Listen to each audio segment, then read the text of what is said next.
Hello everyone, and welcome to my series called Review Briefs, a series where I don't review briefs, but rather briefly review HO scale locomotives, sound decoders, speakers, and more.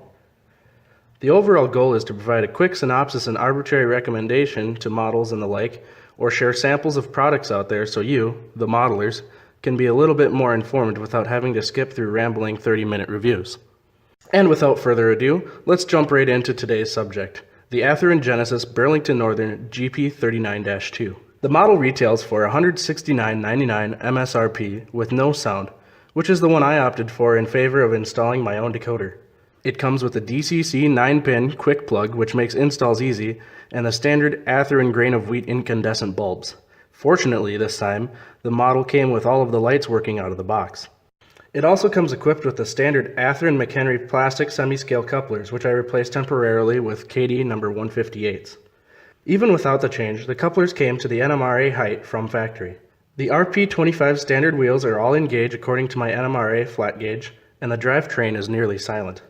The details are very crisp. It comes with MU hoses and cables, as well as brake pipe hoses on the front and rear of the locomotive. Though, do be careful removing the shell, as I broke my rear brake pipe. The handrails are the fine Celcon handrails that either you love or hate, and the model also has very clear warning labels, builder's plates, and ownership agreement decals. The paint has no bleed, and the colors are consistent with any other BN product by Athearn, and accurate by my eye. The underframe has a fair amount of detail as well, such as sander pipe running fore and aft of the trucks, dump valves on the end of the main reservoirs, and a decent amount of piping for air accessories. However, it is missing the axle generator on the fireman's side front truck, and it does not have traction motor cables along the frame, and is also missing the BN standard sump retainer on the rear end of the fuel tank. Being the model is an Athearn, I generally don't expect much for pulling power out of them, but I was quite surprised when shoving and pulling a cut of 35 Genesis grain cars on a 2% grade on the layout, that it wasn't much of a problem for it.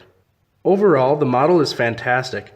A huge upgrade from the baseline Atlas GP39-2 as far as details go, although I do wish they would have offered some diversity in road number selection from the Atlas run from years ago. If you are a BN modeler, I would recommend picking one up. However, I also opted for the non-sound and installed an ESU Loc sound instead, with ample room to install an Ice Cube Speakers thin ice speaker. Thank you all for watching, and stay tuned weekly for more reviews.